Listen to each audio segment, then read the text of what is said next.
ಇವತ್ತಿನ ಯೂತ್ಸ್ ಯುವ ಸಮೂಹ ಆಧ್ಯಾತ್ಮದ ಕಡೆಗೆ ವಾಲುವಂತೆ ಮಾಡುವಂಥ ಕ್ರಮ ಹೇಗೆ ಅಂತ ಯಾವುದು ಅಂತ ಅಪ್ಪ ಅಮ್ಮನೇ ಮಾಡಬೇಕು, ಗುರುಗಳು ಮಾಡಬೇಕು, ಸಮಾಜನೂ ಮಾಡಬೇಕು. ಎಲ್ರದ್ದು ಈಕ್ವಲ್ ಕಾಂಟ್ರಿಬ್ಯೂಷನ್ ಇರುತ್ತೆ ಸರ್. ಆಮೇಲೆ ಅವಾಗಲೆಲ್ಲ ಪಂಚಾಯತಿ ಕಟ್ಟೆ ಅಂತ ಈಗಲೂ ಇದೆ, ಪಂಚಾಯತಿ ಕಟ್ಟೆ. ಆದ್ರೆ ಇನ್ನು ಒಂದು ಘಟನೆ ನಡೀತು ಅಂತಂದ್ರೆ ಇಮಿಡಿಯೇಟ್ ಪೊಲೀಸ್ ಠಾಣೆ ಮೆಟ್ಟಿಲೇ ಇರುತ್ತೆ. ಹೌದು.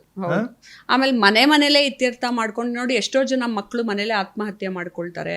ಮನೇಲಿ ತುಂಬಾ ಕೂಗಾಡಿ ಜಗಳ ಆಡ್ಕೊಂಡು ಮಾಡ್ತಿರ್ತಾರೆ. ಮಕ್ಕಳು ತುಂಬಾ ಸೂಕ್ಷ್ಮ ಜೀವಿಗಳಾಗ್ತಾ ಇದ್ದಾರೆ, ವಲ್ನರಬಲ್ ಆಗ್ತಿದ್ದಾರೆ. ಅವ್ರಿಗೆ ಸ್ಟ್ರಾಂಗ್ ವ್ಯಕ್ತಿತ್ವ ಇದ್ದಾಗ ನೀವು ಎಕ್ಸಾಮ್ ಫೇಲ್ ಆಯ್ತು ಅಥವಾ ಕಡಿಮೆ ಮಾರ್ಕ್ಸ್ ಬಂದ್ರು ಅಂದ್ರೂ ಮಕ್ಕಳು ಆತ್ಮಹತ್ಯೆ ಮಾಡ್ಕೋತಾರೆ. ನೀನು ದಪ್ಪ ಅಂದಿದ್ದಕ್ಕೆ ಯಾವ್ದೋ ಹುಡುಗ ಬಿಲ್ಡಿಂಗ್ ಮೇಲಿಂದ ಬಿದ್ಸತ್ತೋದ. ತುಂಬಾ ಜನ ನಮ್ಮಪ್ಪ ಕುಡಿತಿದ್ರು ನನಗೆ ಅವಮಾನ ಆಯ್ತು ಅಂತ ಹೆಣ್ಮಕ್ಳು ಆತ್ಮಹತ್ಯೆ ಮಾಡ್ಕೊಂಡಿದ್ದಾರೆ ಸರ್. ತುಂಬಾ ಏನೋ ಒಂದು ಪುಟ್ ಜಗಳ ಆಗೋದಕ್ಕೂ ಅಮ್ಮ ಬೈದ್ರು ಅನ್ನೋದಕ್ಕೆ ಮನಸ್ಥಿತಿನೇ ಬಹಳ ಸೂಕ್ಷ್ಮ ಆಗ್ತಿದ್ಯಾ ಅಂತ. ಈಗ ನೋಡಿ, ನಾರ್ತ್ ಇಂಡಿಯಾದಲ್ಲಿ 3 ಜನ ಹೆಣ್ಮಕ್ಳು ಒಟ್ಟಿಗೆ ಸತ್ತೋದ್ರು.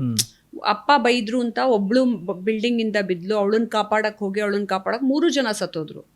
ಒಂದ್ ಸಣ್ಣ ಸೂಕ್ಷ್ಮ ಜಗಳಕ್ಕೆ ಬೇಜಾರುಗಳಿಗೆ ಹಿಂಗಾಗೋಗ್ತಾರೆ. ಆಮೇಲೆ ತುಂಬಾ ಗಲಾಟೆ ಮಾಡ್ತಾರೆ, ನನಗದು ಬೇಕು ಅಂದ್ರೆ ಬೇಕೇ ಬೇಕು ಅಂತ ಅಂದ್ಬಿಟ್ಟು. ಆ ಥರ ಬೆಳೆಸಿರೋದು ಯಾರು? ಅಪ್ಪ ಅಮ್ಮ.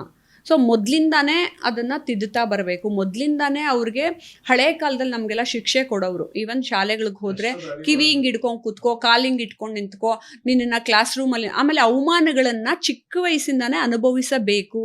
ಆವಾಗ ನನ್ನ ಬಾಡಿ ಮೈಂಡು ಎಲ್ಲವೂ ಪ್ರಿಪೇರ್ ಆಗುತ್ತೆ ಸರ್. ನಾನು ಸಮಾಜದಲ್ಲಿ ಮುಂದೊಂದು ದಿನ ಅವಮಾನಿಸಿದ್ರೆ, ಜನ ಬೈದ್ರೆ, ಬೇಜಾರು, ಓಕೆ ಸರ್, ಸಾರಿ ಸರ್, ಅಲ್ಲಿ ಡೆಫಿನೆಟ್ಲಿ ಡೂ ಇಟ್ ಅಂತ ನನ್ನಲ್ಲಿ ಒಂದು ನಮ್ರತೆ ಬರುತ್ತೆ. ನೀವು ಅವ್ರಿಗೆ ಅವಮಾನಗಳನ್ನೇ ಮಾಡ್ಕೊಳಕ್ ಬಿಡಲ್ಲ, ಎಲ್ಲ ತೊಗೊಂಡೋಗಿ ಹಿಂಗೆ ಫೆಸಿಲಿಟೀಸ್ ಕೊಟ್ಬಿಡ್ತೀರ.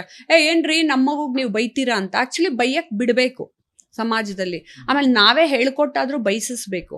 ಆಮೇಲೆ ಇನ್ನೊಂದು ಈಗೋ ಇಟ್ಕೊಳ್ತಾರೆ, ಯಾರಿಗೂ ಕಾಲಿಗೆ ನಮಸ್ಕಾರ ಮಾಡಲ್ಲ, ತಗ್ಗಿ ಬಗ್ಗಿ ಅನ್ನೋದನ್ನ. ನಾನೇನು ಮೇಡಮ್, ನಾನು ಯಾಕೆ ಅವ್ರಿಗೆ ಕಾಲಿಗೆ ನಮಸ್ಕಾರ ಮಾಡ್ಬೇಕು?